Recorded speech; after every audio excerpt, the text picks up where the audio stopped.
Rhonda Williams is one tough woman. She says she got out of her car and started walking towards the front entrance at this Walmart. A teenager and his friend, she says, then grabbed her purse right off her shoulder and shoved her to the ground. But she says she found her belongings pretty quickly thanks to an app on her phone called Life 360. I spoke with a mother who actually just brought this sign out here. It says, "Dear Jax leaders, stop the silence, end gun violence." What would you do for the perfect selfie? Which selfie spot is worth the risk? We're obsessed with proving we had the experience instead of just experiencing the experience. But some people are dying for the perfect selfie. Residents here at Dolphin Cove say it takes several minutes to turn on to A1A during rush hour. When police got to the scene, they say they found more than a dozen shell casings here. Marley Middleton was on his way to work driving by when he saw smoke coming from a house. So he decided to stop and check on his neighbor, accidentally hit her accelerator instead of her brake, and then went right over this curb and into the window. But watch what happens when I turn them off. You wouldn't even be able to tell that I was walking down the street. Violence has cost this city too many lives, and Adrian Gaynor's life was taken too soon. No child should be fearing for their life on their way home. The crime, their hurt, and their fight to end Jacksonville's violence. Only on First Coast News at 11. We're tired of turning on the news and seeing his face, turning on Netflix. There's a documentary. Lisa Little says she is fed up, and she wants nothing to do with the Sundance movie starring Zac Efron.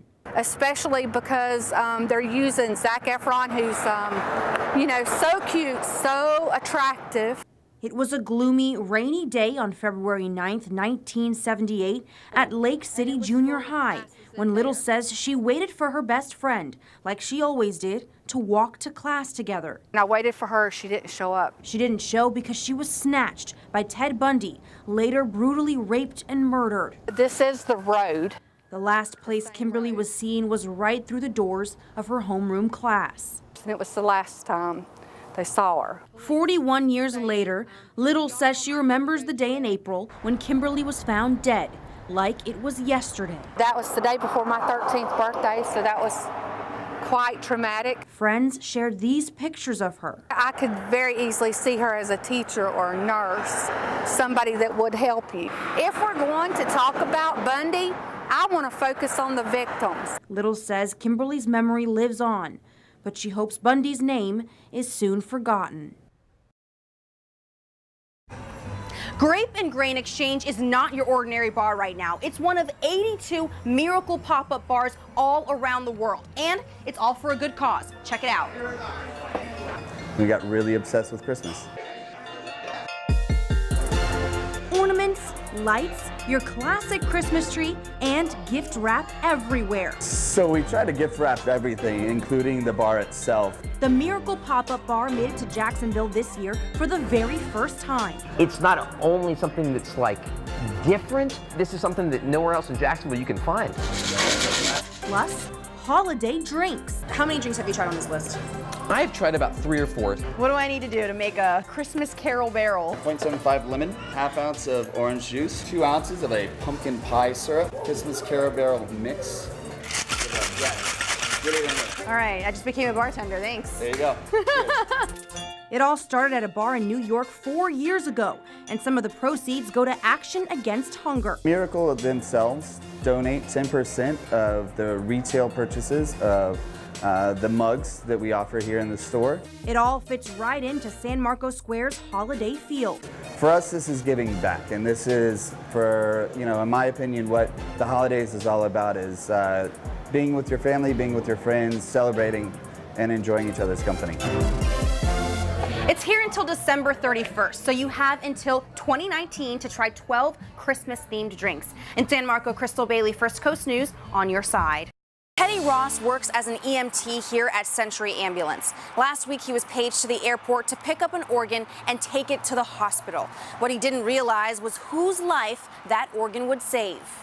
It started as an ordinary day for Teddy Ross. He had no idea he would be giving someone the gift of life when he got the call to the airport. Maybe 4 or 5 physicians climb off, and 2 of them holding a cooler. And in my head, I was like, a heart? He drove the ambulance to Mayo Clinic and dropped off the heart. then called his mom. When he got to mail, it dawned on him that he was delivering his uncle's heart. I can't believe what I just did, you know, I just transported my uncle's heart. His uncle, Charles McCain, had congestive heart failure, and his doctor says he would not have made it without the transplant.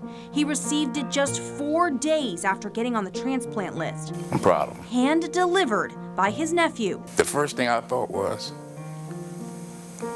damn, I should have been nicer to him.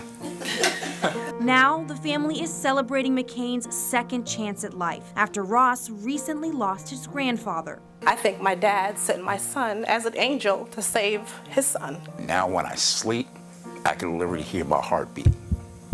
That's nothing but God. It's a pretty remarkable situation. I think, there's a lot of divine intervention. His doctor says he's recovering quickly. This is just the way I've seen how God works. He put people in your life and put people in positions to have a testimony.